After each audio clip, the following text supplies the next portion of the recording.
2 ராஜாக்கள் 5வது அதிகாரம் 27வது வசனம். அங்க கேயாசிங்கிற ஒரு மனுஷனுக்கு ஒரு வியாதி வருது.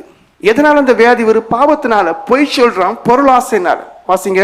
ஆகையால் நாகமானின் குஷ்டரோகம் உன்னையும் உன் சந்ததியாரையும் என்றைக்கும் பிடித்திருக்கும் என்றான். உடனே அவன் உறைந்த மழை நிறமான குஷ்டரோகியாகி அவன் சமூகத்தை விட்டு புறப்பட்டு போனான். பாருங்க, இங்க ஒரு வியாதி வருது, காரணம் பாவத்தினால. என்ன பாவம்? பணாசை, பொருளாசை. எதை விரும்புறான்? 1 தாலந்து வெள்ளி. எதை விரும்புறான்?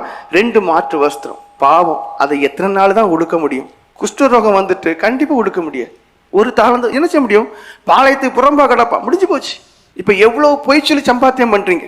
நீ எங்க போன? நான் எங்கேயும் போல, உங்களுடைய சமூகத்துல தான் இருந்தேன். கையாசி அழகா சொன்னான். இப்ப பொய் சொல்றதுக்கெல்லாம் யாரும் கூச்சப்படுறதே கிடையாது, அடித்து பொய் சொல்றாங்க. அந்த பொய் தான் உன் வியாதிக்கு காரணம். கண்டுபிடி, அழு. அந்த வியாதிக்கு காரணம்னா அப்படி சொல்லி அந்த பாவத்தை உணர்ந்து ஜெபம் பண்ணி பாருங்க, வியாதி தானா உங்களை விட்டு போயிடும். அப்போஸ்தலர் நடவடிக்கைகளின் புஸ்தகம் 13 அதிகாரம் 6-11 வரைக்கும் உங்களை வசனத்தை வாசிங்க. அவர்கள் பாபு பட்டணம் வரைக்கும் தீவை கடந்து வந்த போது பரியேசு என்னும் பேர் கொண்ட மாயவத்திக்காரனும் பவுலும் பர்னபாவும் ஊழியம் செய்யறாங்க. அந்த ஊழியம் செய்யும் போது அவங்களுக்கு எதிர்த்து பேசுறான் ஒரு மனுஷன். அவன் தண்டிக்கப்படுகிறான் தேவனால. இப்ப அநேகருக்கு ஊழியக்காரங்கள ரொம்ப நிஸ்சாரமாயிரும். அது உங்களுக்கு தான் ஐயோ. ஊழியக்காரனுக்கு விரோதமா நீங்க செய்ய செய்ய செய்ய செய்ய செய்ய அவங்க நினைப்பாங்க பலனா இருக்கணும். இல்ல, வாசிங்க. பரேசு என்னும் பேர் கொண்ட மாயவத்திக்காரனும் கள்ள தீர்க்கதரிசியான ஒரு யோதனை கண்டார்கள். அவன் வேகமுள்ள மனுஷனாகிய செர்கியு பவுல் என்னும் அதிபதியினுடனே கூட இருந்தான். அந்த அதிபதி பர்னபாவையும் சவுலையும் அழைப்பித்து அவளிடத்தில் தேவ வசனத்தை கேட்க ஆசையாயிருந்தான். மாயவத்திக்காரன் என்ற அர்த்தம் கொள்ளும் பேரையுடைய அந்த எலிமா என்பவன் அதிபதியை விசுவாசத்தின்று திருப்பும்படி வகை தேடி அவர்களோடு எதிர்த்து நின்றான். பாருங்க, பவுலோடும் பர்னபாவோடும் கூட ஒரு கள்ள தீர்க்கதரிசி, ஒரு மாயவித்தக்காரன் பரியேசுங்கிறவன் எதிர்த்து நிற்கிறான். இப்ப அநேகருக்கு வேலை எதிர்த்து நிற்கிறது. யாருக்கு கேடு? உனக்கு தான் கேடு. எலும்புல பலன் இருக்காது, சதையில பலன் இருக்காது. பிறகு ஆண்டவரே ஆண்டவங்க உனக்கு ஒரு விடுதலையும் கிடைக்காது. எதிர்த்து நிற்கிறாங்க. ஏத்து நில்லு.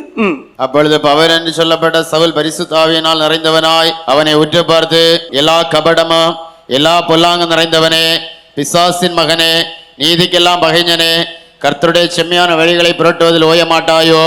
இதோ இப்பொழுதே கர்த்தருடைய கை உன்மேல் வந்திருக்கிறது. சில காலம் சூரியனை காணாமல் நீ குருடனாயிருப்பாய் என்றான்.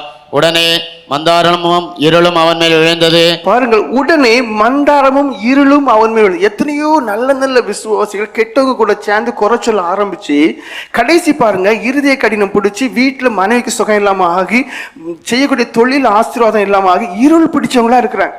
உடனே மந்தாரமும் இருளும் அவன் மேல் விழுந்தது. அது வரைக்கும் ஜெபம் பண்ண முடியும், அப்புறம் ஜெபம் பண்ண முடியாது. அப்புறம் ஃபுல்லா தன்னை தான் உயர்த்திட்டே இருப்பாங்க. தாழ்மைக்கு இடமே இருக்காது. அடுத்தவங்க குறை சொல்லிட்டே இருப்பாங்க. இருள் அந்த இருதயத்தை அப்படியே நிரப்பிடும். அந்த பிரகாசமான மனக்கண்கள், தாழ்மையான கண்கள் எல்லாம் போயிடும். மன மேட்டிமை தான் உண்டாகும். உடனே மந்தாரமும் இருளும் அவன் மேல் விழுந்தது. அவன் தடுமாறி கையிலாக கொடுக்கிறவர்களை தேடினான். பாருங்க, நிலைமை ரொம்ப பரிதாபம். உனக்கு கண் இருந்ததுனால தானே நீ வாய்க்கு வந்து அப்படி எல்லாம் பேசினா. அந்த கண்ணையே குருடாக்கிட்டார். அப்ப என்ன செய்யணும்? இப்ப குருடாகி போச்சுலாம், நீ அடுத்தவனை பார்க்காத, முதல்ல யாரை பாரு? ஒன்னு பாருங்கிறார். இங்க உங்களுக்கு கண்கள் குருடாம இருக்கலாம். முதல்ல நீங்க என்ன பண்ணுங்க, இப்படி ஒரு சம்பவம் வர்றதுக்கு முன்னாடி அந்த கண்களை அடுத்தவங்களை பார்க்காம உங்களை பார்க்கறதுக்கு மட்டும் வைங்க. உங்க ஜீவன் ரொம்ப நல்லா இருக்கும்.